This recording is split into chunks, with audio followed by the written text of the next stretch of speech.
Well, we talked about what tribal people can do for themselves, and I'd like to get to that sort of at the end. But there's a perception or something you hear, why doesn't somebody do something? Why doesn't the government do something? And then you hear the word neglect quite often and lack of funding. And we're the richest country in the world, apparently. I keep hearing that. And it seems to be, to me, a question of focus, attention, priorities, those kinds of cost, those kinds of things as to how some of these problems can get rectified or addressed. We didn't really mention specifically the fact that many villages have to move or are planning to move or trying to move because of rising waters and lack of sea ice and melting permafrost and all these things making basic life unsafe. Um, so, so where do we go from here? And what is the responsibility of the federal government? And why haven't they stepped up and fixed this, to ask kind of a silly question? I ask that question frequently during Hurricane Katrina and its aftermath in New Orleans and all those areas that were heavily devastated. It shocked me that our response was so tepid. There was apparently a belief that it wasn't as serious as it needed to be. Um, and eventually the resources were placed there, but I still hear that there are places in Louisiana that have not recovered. I look at the earthquake in Puerto Rico, and the same thing, days and days and days of severe trauma inflicted upon the residents of Puerto Rico, and a very tepid response. So I think a lot of it has to do with the politicians. Many of them are uh, driven budgetarily, but budget to them is just the numbers on what they feel they have to spend. It's not on mitigation of all the negative consequences that accrue to a disaster in terms of human suffering, but actually in terms of impact to economies. There are two sides of the coin. The first is that had we responded appropriately to either of those disasters, there were huge commercial business interests that were engaged in the recovery that benefited to a substantial amount.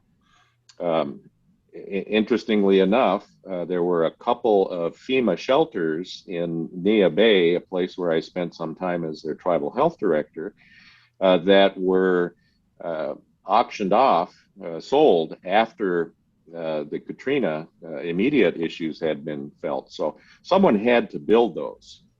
Someone had to install those. There is a huge economic impact and benefit to society in addressing these disasters, but the budget folks say we can't accrue debt, we can't spend money if we don't have money. So I think that's the major problem that we end up with. And then certain politicians that become executives are uh, administering so many silos, and the communication is so poor that they haven't come together to give a response.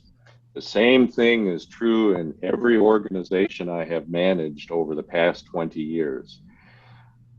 The number of compliance issues that we have to face for a small program, the one I administer now is about a $40 million company, is incredible. We have federal guidance on how we spend that funding. There are documents that tell us what we can do and what we can't do.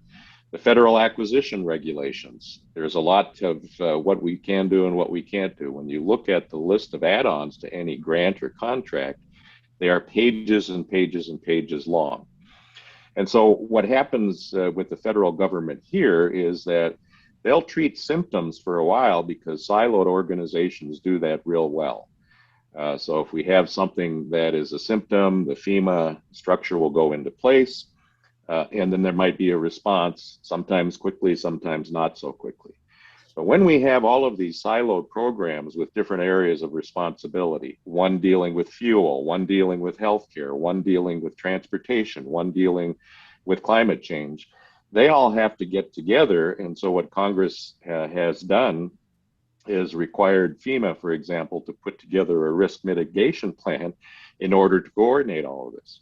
Now imagine you're sitting in a village of less than 400 people Very few college degrees, and those are typically working in the school or in the healthcare facilities.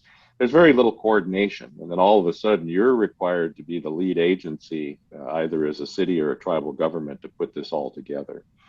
And so it takes sometimes years, if not decades, to put this stuff together, and then to get someone to listen is complex.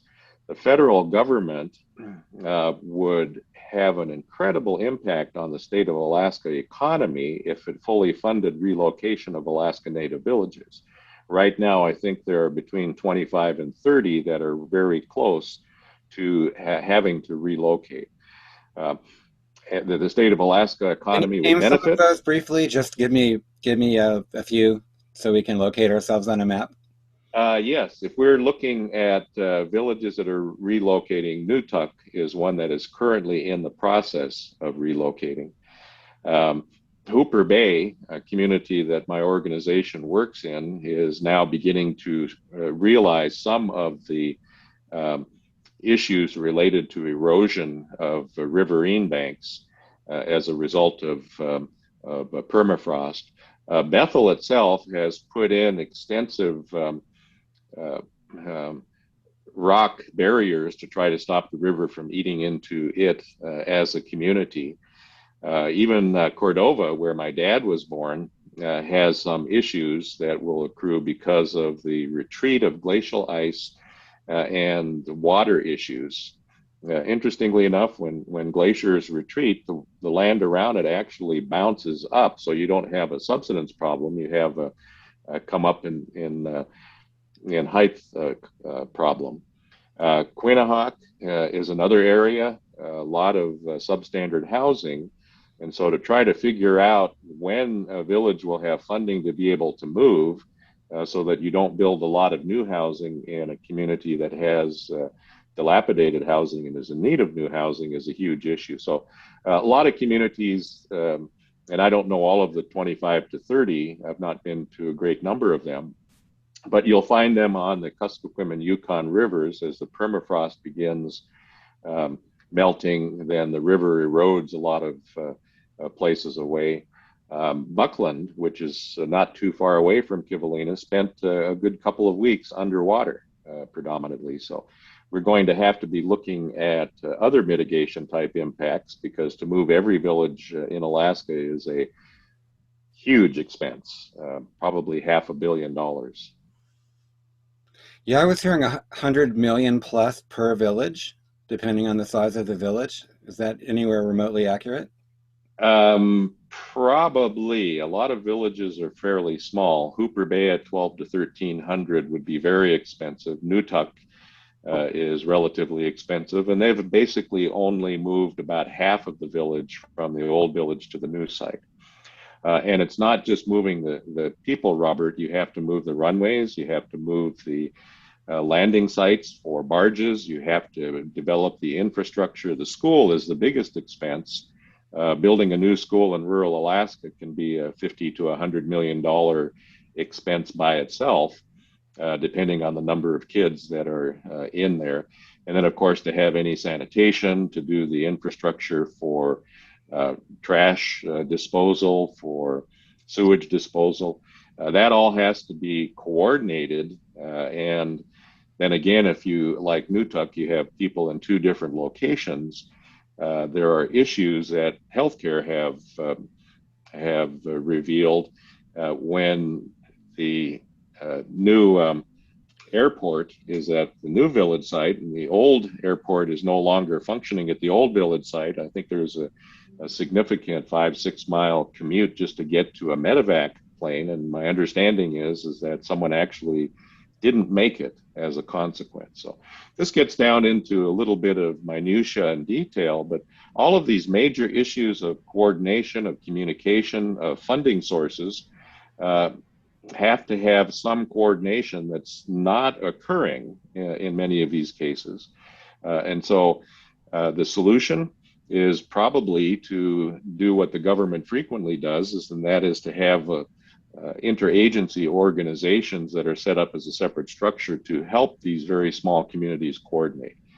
I mean, I'm an attorney. I'm trained to look at technical documents. I'm trained to look at legal documents. And I get confused when I get into this huge morass of siloed programs, siloed funding sources, compliance requirements, submitting multiple applications at the same time, doing all of the engineering work, all of the uh, land work that has to be done in order to move a community. I mean, just simply the land issues alone, you have to find a suitable piece of land. You have to go in and do the surveys to find out if it's suitable. Remember, if there's permafrost in your current village, there's probably permafrost all over the area that you're at. So then you need to find a place to relocate that is not as bad as the one that you're moving from. And then on top of that, the new types of foundations that you have to put together have to insulate. And who knows what the permafrost will look like in 40 or 50 years. Those buildings that were intended to last that long could well have subsided by a significant amount. Well, you mentioned the siloing and the administrative difficulties. And what was coming to my mind was every silo has a boss. Like there's somebody above all the silos, right? Yes. So I want to take this back to race. So Puerto Rico, brown people. New Orleans, brown people. Alaska, brown people. What role does this play in the decision making at the top level? I think it plays a huge role. Um, and I'm not quite sure how to explain that.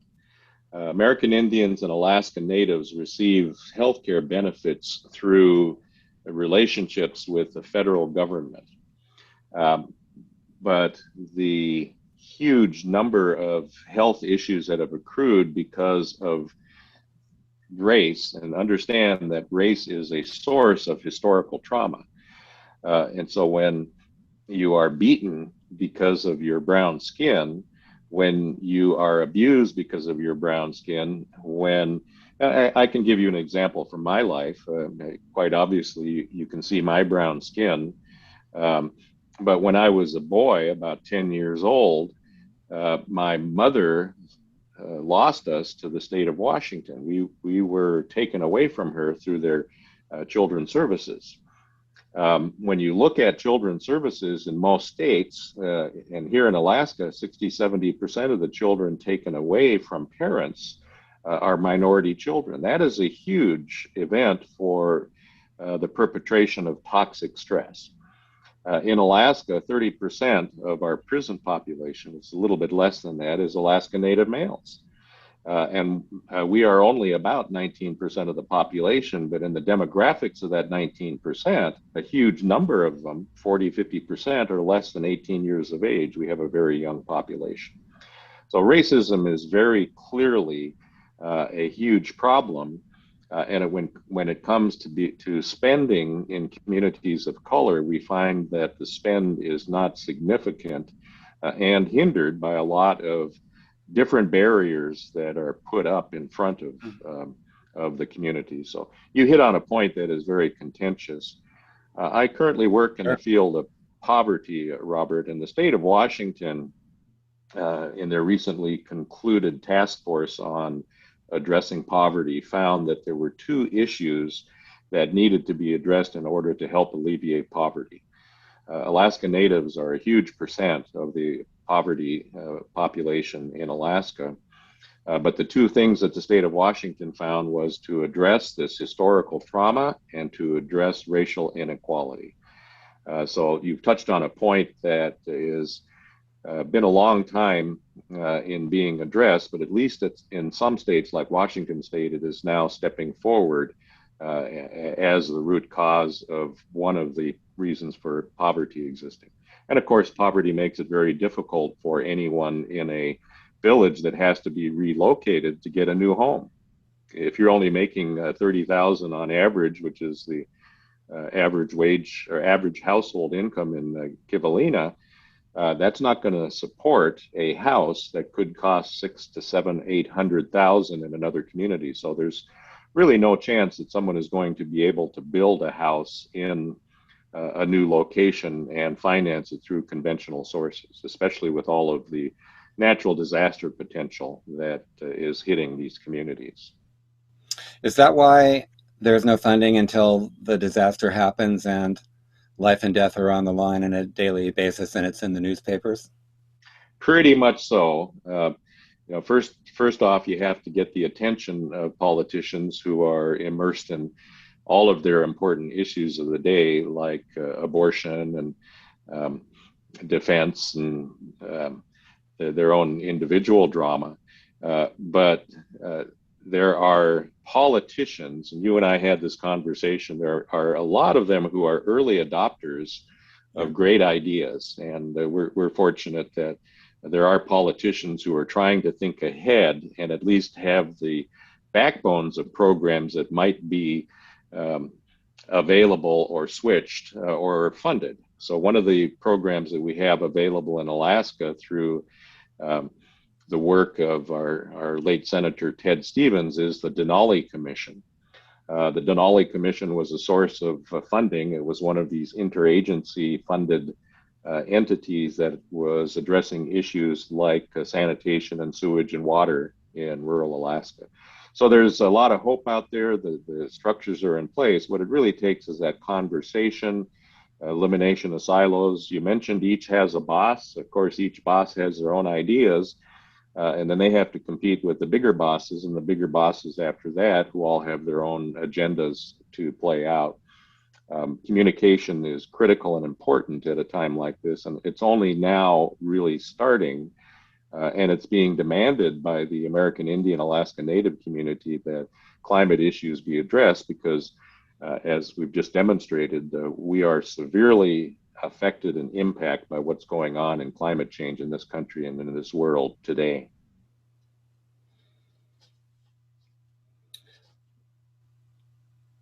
Well, as we discussed, what was it? Rogers' curve of innovation dissemination. Yes, So, yes. okay, let's just take it from the standpoint of we're all on our own. You're on your own. Kivalina is on its own. I'm on my own. Uh, how can we adapt our thinking to be more impactful around these issues as individuals? The Rogers innovation curve was popularized by Malcolm Gladwell in his book The Tipping Point. So people are familiar with it, but it's not being used as a tool. Uh, in this world, there or in this country, about 2.5% of the population have the ability to think innovatively and creatively, to put together lots of disparate information into a systems whole, and then to plot a pathway to achieving a certain goal or a result based on that knowledge. What I've seen in my experience is that innovative ideas take a long time to make their way into a general population.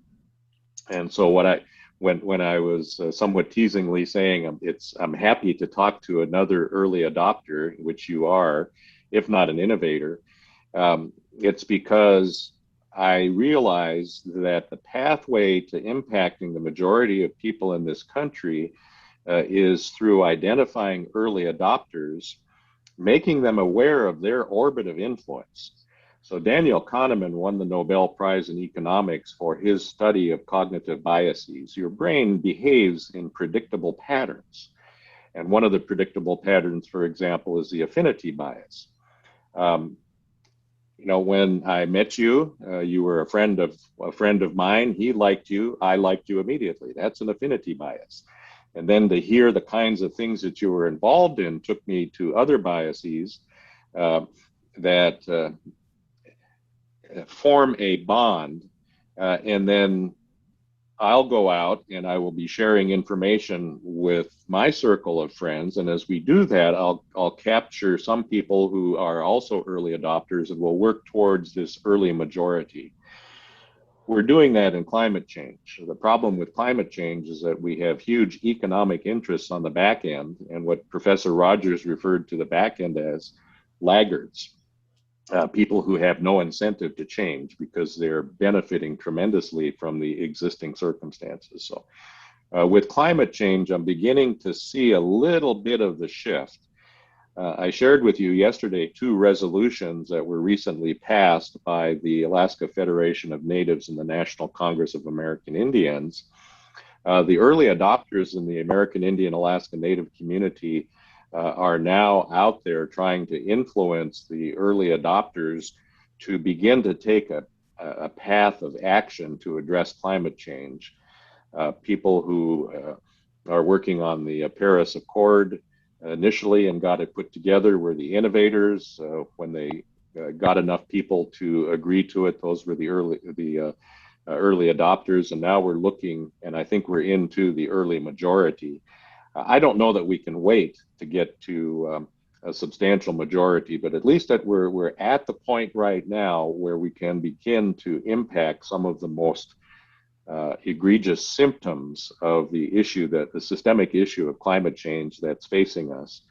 And I think that in order to change it effectively, we are also having to look at the mental health, the behavioral health of the people that are being severely impacted, and then their physical health. As I mentioned, if you're moving a community 18, 19, 20 miles away, which is what they're proposing for Kivalina, what does that do to their access to bowhead whales? What does that do to their access to a walrus? You are disrupting the community, and that's an additional adult acquired trauma that, if we just focus on the physical move, then we're missing a whole lot of what could impact that community for decades, if not centuries to come. Alaska Native people have had to adjust for centuries to changing circumstances and conditions. So back in the 1600s, as I told you yesterday, the people who now live in the native village of Hoona in southeast Alaska were actually living in Glacier Bay during an advance of glaciers. And it was a rapid advance. The local people, through the oral history, said that the glaciers were moving as fast as a dog runs. So they left the Glacier Bay area, relocated. Now those glaciers are receding as a part of the climate change that is occurring, but what's going to happen is that they won't be able to return to their traditional homelands because Glacier Bay is now a wilderness area. It's not accessible to people. In fact, cruise ships are limited to, I think, 1 hour in the bay itself. And so a lot of the issues faced by Alaska Natives is that because Alaska was such a pristine state back in the 1970s and 80s, a lot of it was set aside for federal purposes. It just gives me another argument for, if the feds have so much land here and are locking up so many resources, is it not a part of their obligation to return some of that resource value to Alaska Native communities that suffer because of their inability to develop those resources? Well, I guess you could apply the same argument to oil companies. Absolutely. On the private side, you take all the profits, and what do you leave behind? What do you create in the place that's given you the largesse? Typically, lots of problems. One of the problems that the military left behind after World War II is that they had a lot of chemicals, a lot of products that were left behind and buried. So I know in a lot of communities today, they look at many of these substances having lain in the community for decades and decades and decades as having a deleterious health effect on the community. Perhaps another reason for some of the higher rates of cancer in some Native communities. So, we live in a collective culture and a collective society, but so many of us, not me included, but so many believe that we should be left to our own devices and what we earn is ours. When in fact, as a system, every one of us is interconnected to a degree that most of us don't understand.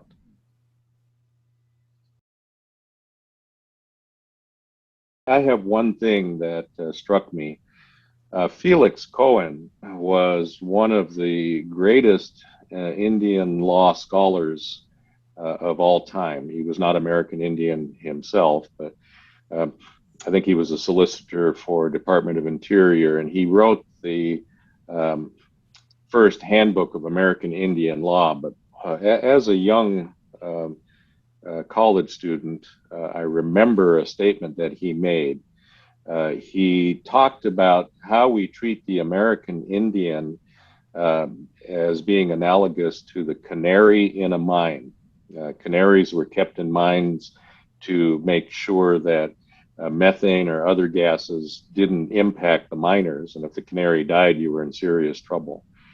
American Indians were almost terminated during the 1950s. A lot of tribes lost their federal recognition and existence, lost their reservations, and have been staging a comeback. And understanding that how we treat the most unfortunate among us, American Indians having been dispossessed, having high rates of historical trauma, not being immune from the diseases that Europeans were immune to when they came over. So a huge die-off, the historical traumas that occurred really made American Indian and Alaska Native populations susceptible. And the resources have not really come in to address all of those issues. And you are right. What happened as American Indians were dispossessed is that huge stores of natural resources were unleashed and propelled the United States to economic prominence.